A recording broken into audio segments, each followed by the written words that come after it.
Welcome to पूरी पाठशाला। अति महत्वपूर्ण लूसेंट के प्रश्न जो कि प्रीवियस ईयर में भी पूछे गए हैं और आपके आगामी एग्जाम के लिए भी काफ़ी महत्वपूर्ण साबित होने वाले हैं। तो चलिए शुरुआत करते हैं आज के पहले प्रश्न से। निम्नलिखित में कौन सा ऊर्जा का सबसे अच्छा स्रोत है? जैव ईंधन, जीवाश्म ईंधन, परमाणु ऊर्जा या पवन ऊर्जा? तो सबसे अच्छा स्रोत का मतलब है नवीकरणीय ऊर्जा स्रोत, तो वो हो जाएगा आपका पवन ऊर्जा। क्योंकि परमाणु ऊर्जा से पोल्यूशन होता है, जीवाश्म से भी पोल्यूशन होता है और जैव ईंधन से भी पोल्यूशन होता है। प्रीवियस ईयर में पूछा गया प्रश्न था, याद रखिएगा। पवन ऊर्जा सबसे अच्छा ऊर्जा का स्रोत माना जाता है दिए गए ऑप्शंस में से। जी, गुरुत्वाकर्षण स्थिरांक का मान सबसे पहले किसने निर्धारित किया था? कैवेंडिश, आर हेल, बॉयल या पॉइंटिंग ने? तो इसका सही जवाब हो जाएगा ऑप्शन ए, लॉर्ड कैवेंडिश, या फिर हेनरी कैवेंडिश भी अगर आपका कहीं पे मिले तो ये भी आपका सही जवाब हो जाएगा। हेनरी कैवेंडिश ने जी यानी गुरुत्वाकर्षण स्थिरांक का मान दिया था 1978 में। ग्रेविटेशनल कांस्टेंट भी इसे कहा जाता है। यदि किसी ग्रह की कक्षा एक दीर्घवृत्त है तो इस बिंदु को क्या कहेंगे जिस पर सूर्य स्थित है? केंद्र, परिकेंद्र, अंतःकेंद्र या फोकस? तो देखिए, ये एक ग्रह की कक्षा है और यहाँ पे अगर सूर्य है तो इस बिंदु को क्या कहेंगे? इस बिंदु को हम कहेंगे फोकस, यानी आपका ऑप्शन डी है। क्योंकि फोकस में इस बिंदु कर रहा है कर ही ग्रह इसके चारों तरफ घूमता है। प्रीवियस ईयर में पूछा गया प्रश्न है, याद रखिएगा। केंद्र इसको मत कर दीजिएगा, इसको फोकस बोला जाएगा। क्योंकि ये जो है ऐसा पाथ नहीं है, ये सर्कुलर ना होके ये जो है आपका इक्लिप्स वाला पाथ फॉलो करता है। अगर सर्किल रहता तब आपका केंद्र जवाब हो जाता। तापमान के बारे में क्या सत्य नहीं है? यह 7 एसआई बुनियादी मात्रों में से एक है। यह डिग्री सेल्सियस में मापा जाता है, सही बात है। और 7 बुनियादी मात्रकों में से एक है तापमान यानी टेम्परेचर, ये भी सही है। तापमान 0 degree Celsius is equal to 273.15 kelvin होता है, ये भी सत्य है। यानी कि सभी सत्य हैं। आपको एक चीज़ और पता होना चाहिए कि एसआई मात्रक में जो टेम्परेचर है इसका यूनिट होता है केल्विन। तो ये भी आप याद रखिएगा, पूछा जाता है। ऑप्शन में सेल्सियस दिया रहेगा तो ये मत कीजिएगा, केल्विन करके आइएगा आपका एसआई मात्रक में टेम्परेचर या तापमान का यूनिट। अनंत वैद्युत प्रतिरोध वाला पदार्थ है। अनंत का मतलब क्या है? इनफाइनाइट, मतलब बहुत ज़्यादा वैद्युत प्रतिरोध होगा। कौन सा है? कंडक्टर, इंसुलेटर, रजिस्टर या इलेक्ट्रोलाइट? तो सबसे ज़्यादा विद्युत प्रतिरोध किसमें होगा? इंसुलेटर में होगा, यानी आपका ऑप्शन बी सही जवाब हो जाएगा। आपका प्लास्टिक, रबर, ये सब इंसुलेटर का एग्जाम्पल है। त्वरित चालक के निर्माण में प्रयुक्त धातु है। लोहा, एल्यूमिनियम, तांबा या जस्ता? सही जवाब हो जाएगा तांबा। त्वरित चालक कुछ इस तरह का रहता है, घरों के ऊपर बनाया जाता है छत पे। जब कभी भी बिजली गिरती है तो इसके ऊपर गिरती है, तो ये तांबे का बनाया जाता है, कॉपर का। इसलिए आपका सही जवाब हो जाएगा तांबा, याद रखिएगा त्वरित चालक का। उपकरणों के आसपास के चुंबकीय प्रभाव को किसके साथ लेपित करके परिरक्षित किया जा सकता है? लोहा, रबड़, पीतल या ग्लास? चुंबकीय प्रभाव को किसके साथ लेपित करके परिरक्षित किया जा सकता है? सही जवाब हो जाएगा रबड़। कोई कहीं अगर चुंबकीय प्रभाव है तो उसके आसपास रबड़ लगा देने से चुंबकीय प्रभाव आपको कम देखने को मिलेगा। यदि किसी चुंबक का तीसरा ध्रुव होता है तो तीसरे ध्रुव को क्या कहा जाता है? दोषपूर्ण ध्रुव, परिणामी ध्रुव, अतिरिक्त ध्रुव या कक्षीय ध्रुव? तो इसका सही जवाब हो जाएगा, इसे परिणामी ध्रुव कहा जाता है, यानी कि कंसिक्वेंट पोल कहा जाता है।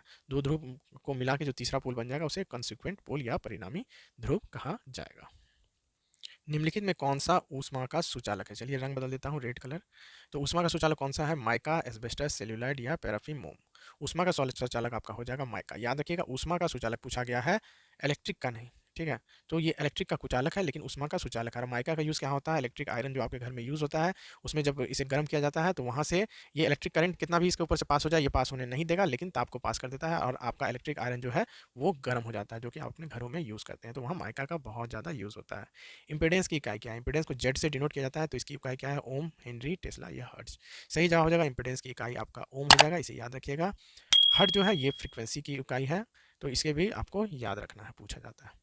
एक साधारण मशीन बल नहीं बढ़ा सकता, गति में वृद्धि नहीं कर सकता, कार्य को नहीं बढ़ा सकता या लागू बल की दिशा नहीं बदल सकता?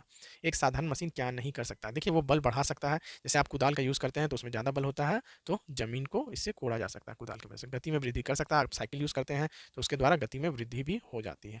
कार्य को भी बढ़ाया जा सकता है, आप प्लास वगैरह यूज़ करते हैं तो कार्य को ज़्यादा आराम से किया जा सकता है, हथौड़े की मदद से कार्य बढ़ाया जा सकता है, लेकिन बल की दिशा को नहीं बदल सकता एक साधारण मशीन। हाँ, टिपिकल मशीन है तो वो बल की दिशा को भी बदल सकता है। इलेक्ट्रोस्टैटिक प्रेसिपिटेटर किसके प्रदूषण को नियंत्रित करने के लिए प्रयोग किया जाता है? वायु, पानी, सूर्य या ताप? तो इसका सही जवाब हो जाएगा, ये वायु प्रदूषण को रोकने में काम होता है। और कहाँ पे आपको मिलेगा? जैसे कोई आपको फैक्ट्री दिख जाए तो फैक्ट्री के ऊपर आप देखिएगा कि इस तरह का एक चिमनी लगा रहता है, तो इसके अंदर इसका यूज़ होता है इलेक्ट्रोस्टैटिक प्रेसिपिटेटर का। और इससे जो धुआं निकलता है, इस धुआं से निकलने वाले प्रदूषण को ये रोक देता है। ठीक है, तो याद रखिएगा, इसको चिमनी में यूज़ होता है, जो घर के ऊपर नहीं, किसी फैक्ट्री के ऊपर आपको देखने मिल जाएगा। धातु के तार में विद्युत प्रवाह किसके प्रवाह के कारण होता है? इलेक्ट्रॉन, प्रोटॉन, आयन या होल्स? सही जवाब हो जाएगा ऑप्शन ए, यानी इलेक्ट्रॉन के कारण जो है धातु का प्रवाह होता है। अच्छा, इलेक्ट्रॉन का ऐसे डिनोट किया जाता है। जे थॉमसन ने इलेक्ट्रॉन की खोज की थी। ये भी आपको याद रखना है, पूछे जाने वाला प्रश्न है, इंपॉर्टेंट प्रश्न है। अगला प्रश्न देख लीजिए। उससे पहले बता दें कि आप इतना दूर तक आ गए हैं चैनल में, यानी आपको वीडियो पसंद आ रहा है, तो इस वीडियो को लाइक जरूर कीजिएगा। चैनल पर नए हैं तो चैनल को सब्सक्राइब कर लीजिएगा। साथ ही साथ इससे रिलेटेड और भी मैंने पहले वीडियो बनाया, तो वो आपको प्लेलिस्ट में भी जाके मिल जाएगी। रेडियो वेव ट्रांसमिशन के लिए प्रयुक्त वायुमंडल की परत है सौर मंडल, आयन मंडल, समताप मंडल। कौन सा हो जाएगा आपका सही जवाब? तो याद रखिएगा, जैसे ये हमारी पृथ्वी है तो इसके ऊपर एक परत होता है, और यहाँ से जब हम रेडियो तरंग भेजते हैं तो ये टकरा के वापस आ जाता है। तो ये कौन सा परत है? ये परत है आपका आयन मंडल। याद रखिएगा, आयन मंडल रेडियो वेव ट्रांसमिशन के लिए प्रयुक्त होता है, आयन मंडल का यूज। विद्युत परिपथ में धारा को सीमित करने के लिए प्रयुक्त होने वाला उपकरण को क्या कहा जाता है?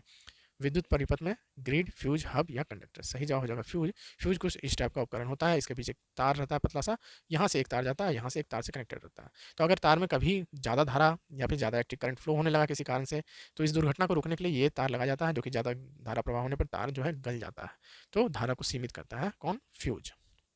क्यूरी किसकी इकाई है? रेडियोधर्मिता, गामा किरणों की ऊर्जा, गामा किरणों की तीव्रता या कार्य फंक्शन। किसकी इकाई है? इसका सही जवाब हो जाएगा जो क्यूरी है वो आपका रेडियोधर्मिता की इकाई है। मैडम क्यूरी ने रेडियोधर्मिता की खोज की थी। इसे रेडियो एक्टिविटी भी बोला जाता है, ये भी याद रखिएगा। इंग्लिश में अगर लिखा हो तो आप वो भी कर सकते हैं। ध्वनि ऊर्जा का विद्युत ऊर्जा में रूपांतरण किसके द्वारा किया जाता है? तो ये माइक्रोफोन के द्वारा किया जाता है। एक माइक्रोफोन है जिसमें आप अगर कुछ बोलते हैं माइक में, तो ये आपका बोला गया ध्वनि ऊर्जा को एक तार के माध्यम से इलेक्ट्रिक ऊर्जा में रूपांतरित कर दिया जाता है। प्रिज्म में प्रकाश के विभिन्न रंगों का विभाजन है। प्रकाश का परावर्तन, प्रकाश का प्रकीर्णन, प्रकाश का विवर्तन या प्रकाश का अपवर्तन। तो इसका सही जवाब हो जाएगा प्रिज्म जो है रंगों का विभाजन। अगर कोई चीज़ प्रिज्म में आके टकराती है तो आप देखिएगा यहाँ से 7 रंगों का विभाजन हो जाता है। तो ये इसे क्या कहते हैं? इसे कहते हैं प्रकाश का प्रकीर्णन। याद रखिएगा, प्रिज्म क्या होता है? प्रकीर्णन। प्रो से प्रिज्म, प्रो से प्रकीर्णन। ठीक है, इस तरह से ये आपको हमेशा याद रखिएगा। आप गलत ऑप्शन पे क्लिक नहीं कीजिएगा। जलमग्न वस्तुओं का पता किसका उपयोग करके लगाया जा सकता है? रडार, सोनार, क्वासर या पल्सर। ये बहुत ही आसान सवाल है, आप बचपन से ही पढ़े होंगे, तो इसका जवाब आप कमेंट में करके ज़रूर बताइएगा। जिसका भी जवाब सही होगा उसको मैं हार्ट दे दूंगा और लाइक कर दूंगा। तो ये मैं आपके ऊपर छोड़ता हूँ जो है, और इसका जवाब आप जरूर देख के बताइएगा कि जल के अंदर जो है जहाज जो है ऊंचाई नापने के लिए, मतलब गहराई नापने के लिए किसका उपयोग करते हैं? रडार, सोनार, क्वासर या पल्सर का। महिलाओं की आवाज़ किस कारण से तीखी होती है? निम्नावृत्ति, उच्चावृत्ति, तेज स्वर या मजबूत एपिग्लॉटिस। सही जवाब हो जाएगा महिलाओं में जो है बहुत ज़्यादा हाई आवृत्ति यानी उच्च आवृत्ति यानी हाई फ्रीक्वेंसी होता है, जिस कारण उनकी आवाज़ जो है तीखी होती है। उच्च आवृत्ति के कारण याद रखिएगा तीखी होती है। कई बार इतनी तीखी होती है कि एक कांच के ग्लास को भी तोड़ सकती है, तो ये भी आपको याद रखना है। कौन सा सेब में कौन सा एसिड पाया जाता है? Citric acid, acetic acid, malic acid या इनमें से कोई नहीं। सही जवाब हो जाएगा सेब में जो है वो मॉलिक एसिड पाया जाता है सेब के अंदर।